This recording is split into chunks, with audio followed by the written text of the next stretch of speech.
Hi, hope you're all doing well. In this lecture, we're going to look at Chapter 4 of Global Strategic Management, particularly at globalization, sustainable development, and social responsibility.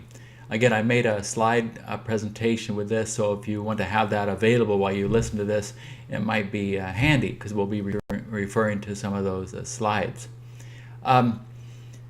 First of all, what is this concept of sustainable development? We'll have another little talk on this, I think. But anyway, the development that meets the needs of the present without compromising the ability of future generations to meet their own needs is a definition. And that's on slide 2, and that comes from the United Nations Commission on Environment and Development.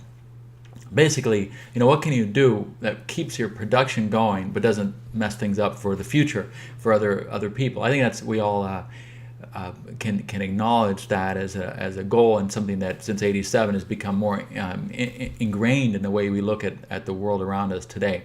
That you want to do business, but it's not just a slash and burn. You want to make sure that there's something around for the future generations to hold on to. The sustainable development issues are varied. It's not just sustainable development. To some people, is going to be just how do we keep our business going, or how do we keep the earth going. But in fact, it's come to mean a whole bunch of things, and a lot of different things are put into this concept of sustainable development that don't seem so clear at first. But to you, they might. You might, when people say that, all these things are going to pop in your head. And if you look at the ones on slide 3, you have sustainable consumption and production, agriculture, hunger, food security. All these are in that realm of sustained development. Terrestrial biodiversity, climate change has fallen into this category. How the oceans are, health, the way cities are managed, human development. Gender equality has come into this sustained development thing. Economic growth and employment. Peaceful and inclusive societies, industrialization, energy, education, water, sanitation, getting rid of poverty, how natural resources are used. All of these things, and probably more, fall into this umbrella of sustainable development, for better or for worse. What it makes it difficult to discuss without defining yourself, but I think overall, the concept is let's have a better, safer, nicer, more warm, welcoming world as we go forward, while we try to maintain the means of production and the growth necessary to provide those things. I think you see a big change in the political arena, that people are not just voting for the economic benefit, but for a variety of agenda items that include and don't include some of these. But people are thinking, I want everything to do well, but I'm also kind of really interested in this few things here. I want to look at a candidate that blends them. I'm willing to forego some of the economic benefit that I may be able to obtain with a certain type of leadership, but I'll be able to include more things that I firmly believe in, and I'm willing to sacrifice for that. I think either people are saying that out loud or that's how they're voting, but that's the way it's a big change that's occurred over the last couple elections. One thing is, are global corporations bad citizens? Now, if I ask you that question, some of you are saying yes, some of you are saying no. But the global corporations are often blamed for destruction of the ozone layer. Fortunately, that's come back a little bit. Persistent organic pollutants, pollution-intensive mining and refining, smelting of metals. Remember, it used to be the U.S. was like the villain, but we cannot come close to polluting at the level that China does. There's this completely runaway pollution there. So, the United States, we've done so many things. You can't go it alone, and we're nowhere near able to control what some of the other countries do. And it certainly isn't the U.S. that's looked at as the one that's polluting the world any longer like it used to be. Unsustainable agricultural practices, just can you need to reflorist different places and make sure that the land can be utilized effectively over time. Deforestation is a serious issue all around the world. Overfishing, I don't know how, if you look at, I'm sure any of you are from Florida, look at old pictures of keep people fishing off the piers in Key West. 50, 60 years ago, they caught fish, up to the as big as a person and way bigger, and now they're lucky to catch little fish like this. So it's a big change.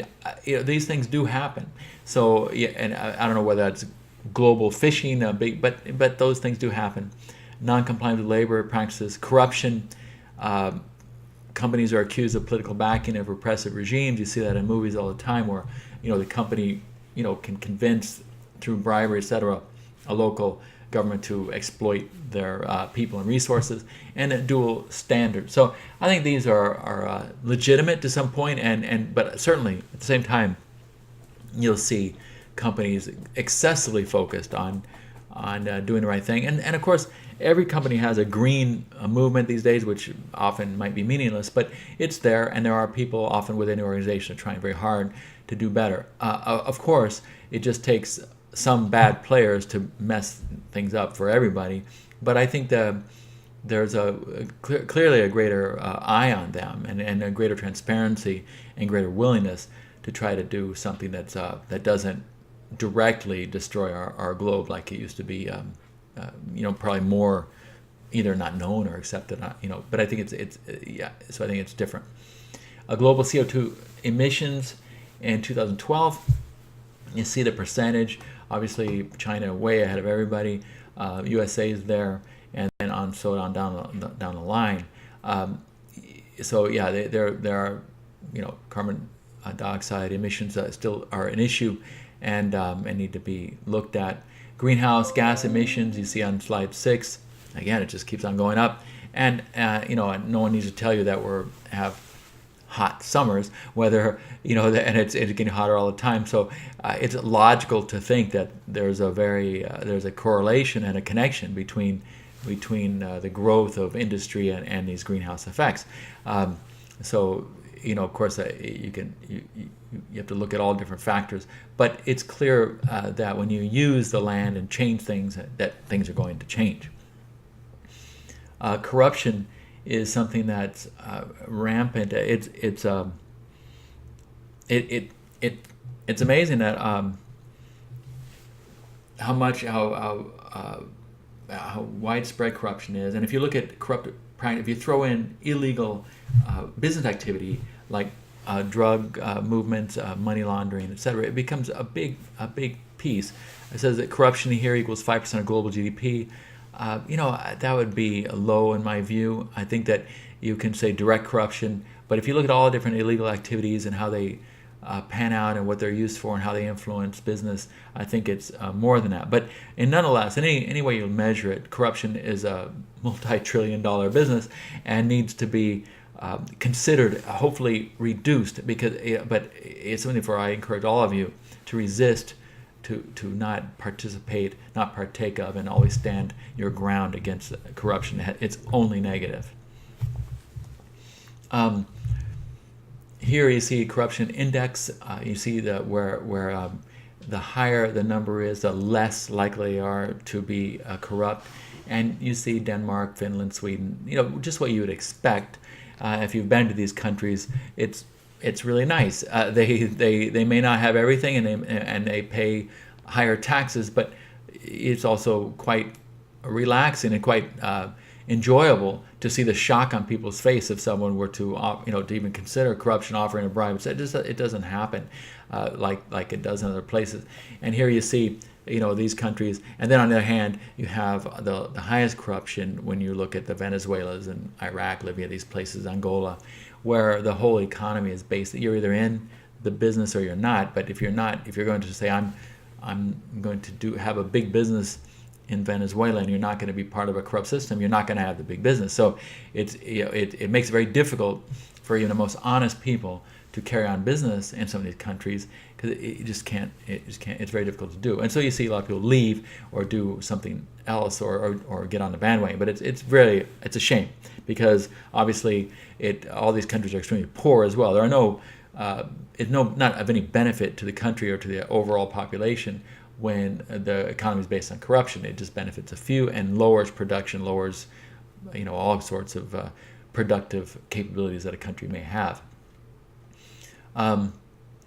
In 2011, the chairman of Transparency International said there is no end in sight to the misuse of power by those in public office, and corruption levels are perceived to be as high as ever in both developed and developing worlds. However, in 2015, it said the 2015 Corruption Perception Index clearly shows that corruption remains a blight around the world. But 2015 was also a year when people again took to the streets to protest corruption.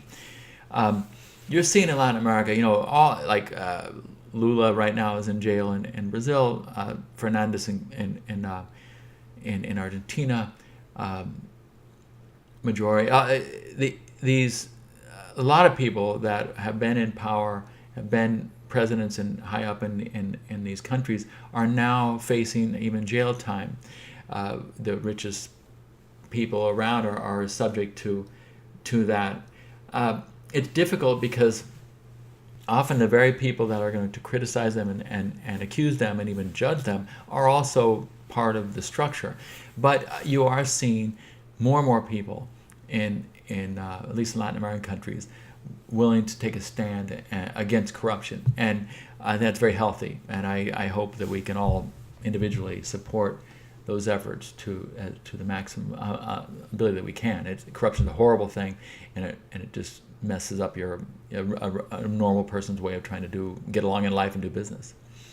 This corruption development on slide 10, you can see the GDP per capita, and you can see right there that there's a correlation, and I think it's a direct correlation between the less corrupt countries have a higher GDP per capita, and you could say that which comes first. I mean, it could be that very poor places, people tend towards corruption as trying to do something, and I think that's probably is legitimate to say that very poor places encourage corruption because people are just so poor they'll do anything to get ahead. At the same time, if you institutionalize that, I think over time it very much limits how the opportunity and potential for growth on a GDP per capita basis. So it start out that way, but the sooner you get off that, the better, because it's unsustainable in terms of a way to keep up your economic growth and benefit to each individual if you live and work in a corrupt environment.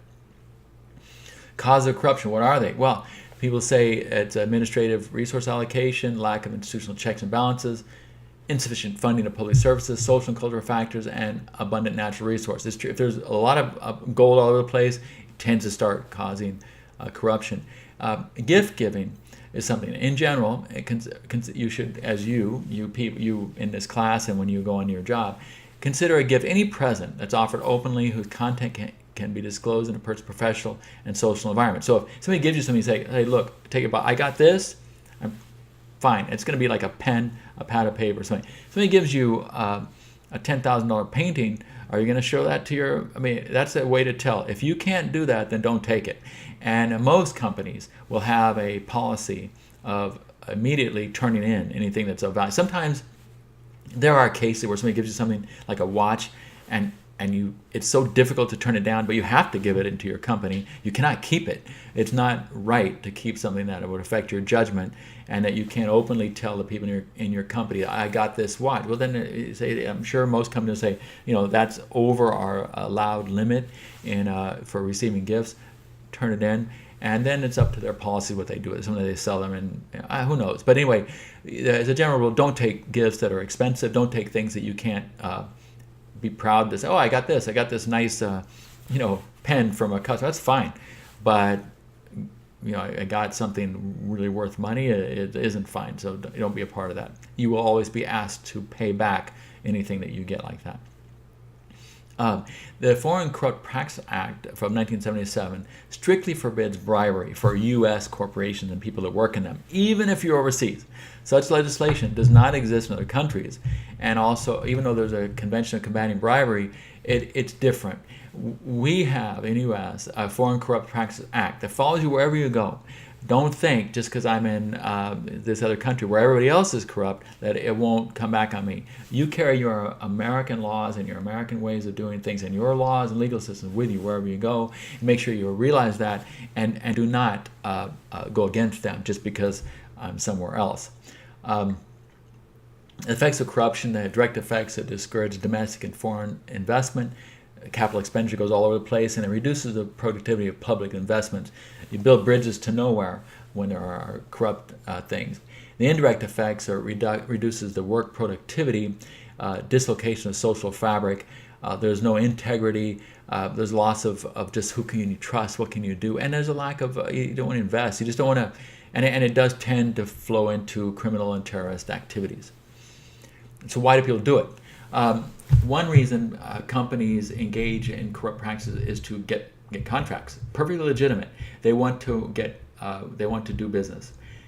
There are some countries where a bribery payment is in the P&L, that the P&L statement. It's accepted. They budget for it. They know that if they're going to go to certain countries and try to win a mining project, that they're going to have to pay off people. So they budget for it. You can't do that in the U.S. The U.S. loses a lot of business that way. Sometimes you keep pace of competition. The laws aren't even against it. Sometimes a really aggressive person has done well all their career. You've built these shopping malls all over the U.S. and now you've been transferred to another country to build a shopping mall there. All of a sudden you run into a ton of obstructions that people are clearly waiting to get paid out, and then you can get your permits, then you can get your contractors, then you can have access to raw materials, then you can hire the people. So and you say, well, I've always succeeded. I'm a successful person. I get things done. The way to get this done is to pay those people and get on with my life. You can't do it. But if you're an American, but it's very tempting because you're used to being successful. It is a way to get done. And maybe your bosses aren't the kind of people that hear excuses. But you have to, really make up your mind there, and you would be breaking the law if you were to pay bribes, even if everybody else is doing it, even if it's the only way to get ahead or get your project done, it still goes against American legal structure. Another way people are corrupt is tax evasion. There are a lot of different ways. I'm not talking about tax reduction or tax avoidance, but evasion. Evasion is not paying the tax you're supposed to. Tax planning, tax avoidance. Those are things. Those when you use legal things through very clever, or however you want to say it. People are smart enough to figure out loopholes. That's fine. Fix the loophole. But when you don't pay tax you're supposed to, that tax evasion is incorrect. There are different ways to do it. You have transfer pricing. You do intercompany loans. You charge high overhead. You do all sorts of different things. Or like Apple, you just don't bring the money back into the U.S. You just don't pay taxes on it. You keep it overseas to avoid taxes. That's changing because of the new tax rules. But there are companies that keep hundreds of millions of dollars overseas or tens of millions because they want to bring it in and pay taxes on it. So this way, and lowering, and of course when we just lowered our corporate tax here in the U.S., you'll see a lot less of people trying to avoid that because it's more reasonable in the world context. So what do you need to do? Well, for you, always follow your company's internal guidelines. Always follow the letter and intent of local laws and regulations. Always follow your home country's laws and regulations. And always follow your own ethics. It should be at least as strong as the other. Keep in mind that most activities are exposed sooner or later. You're always going to get caught. I always say, why should you do the right thing? 2 reasons. 1, because it's the right thing. And 2nd, you'll probably be up against a grand jury sometime explaining why you didn't. Just do the right thing. These days, especially with the internet and the digital and the forensics, you're going to get caught no matter what you do wrong. Don't do anything wrong. Always, and really, if your company has internal regulations, follow them. If they're local, wherever you are, follow those. Your home country laws you have to follow. And down deep, you should have your own sense of ethics that should be at least as strong as anybody else wants to impose on you from the outside. Okay, that is. Again, in summary, corruption is a highly negative element of doing business. It affects the local country. It affects your own soul and heart. Don't get involved. Even if you can't do business, I tell you, if you work overseas, you're going to get faced with this. You're going to get faced with an opportunity and a time that it would be better for you on your career and to get things done if you did something that went against these regulations, but just don't do it. Remember, your long-term, and we'll talk about this more as we go along, but your long-term name and structure and your ability to do business is more important than any short-term benefit you might get from paying a bribe. Stay away from that, and you'll be happier and a better worker for it. Okay? Thanks a lot.